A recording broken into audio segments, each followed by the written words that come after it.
যি সৰুক্ষেত্ৰীৰ লগতে লাগি থকা বৰপেটা বিধানসভা সমষ্টিৰ অন্তৰ্গত যি আমাৰ পৰা যি জয়া ৰাইজ আৰু আমাৰ পৰা জয়া ৰাইজৰ 130টা পৰিয়ালৰ এটা সুন্দৰ 25 লাখ টকা ব্যয় সাপেক্ষে মোৰ পৰম সৌভাগ্য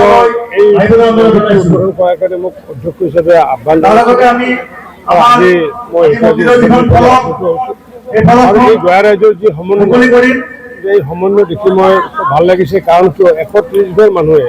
ইতিমধ্যে নামঘৰ এটা নিৰ্মাণ কৰিছে চৰকাৰীভাৱে একো সহায় নোহোৱাকৈ আৰু 25 লাখ টকা ব্যয় সাপেক্ষে গতিকে এই অঞ্চলৰ জয়া ৰাইজে নিশ্চিত ওপৰত মনৰ ধনী অৰ্থনৈতিকভাৱে ধনী হয় নাই মই নাজানো কিন্তু মনৰ ধনী গতিকে আগন্তুক দিনত এতিয়া যিহেতু পূৰ্বতে সৰুক্ষেত্ৰী সমষ্টি পৰিছিলে এতিয়া যিহেতু বৰপেটা সমষ্টি পৰে নিশ্চিত ওপৰত আগন্তুক দিনত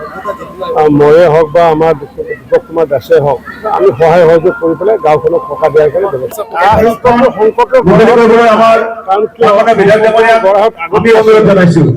আমাৰ বিজেপিৰ নেতৃত্বাধীন চৰকাৰখন হোৱাৰ পিছত সংকটৰ গৰাহত পোৱা নাই কাৰণ যিহেতু কিন্তু আমি আমাৰ দ্বাৰা ব্যৱস্থা কৰিছোঁ মই নিজে সৰ্বানন্দ সোণোৱাল ডাঙৰীয়াক লৈ আনিছিলোঁ হিমন্ত বিশ্ব শৰ্মা ডাঙৰীয়াক মই লৈ আনিছিলোঁ আৰু লৈ অনাৰ পিছত আমি যিখিনি তেওঁলোকক উদ্ধাৰ কৰাকৈ যিমানখিনি কাম কৰিবলগীয়া আছে আমি কৰিছোঁ।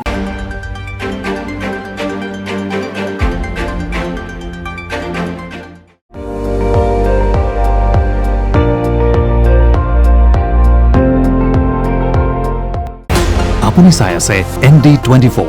সৰ্বশ্ৰেষ্ঠ নহয় সৰ্বোত্তমৰ দৌৰ।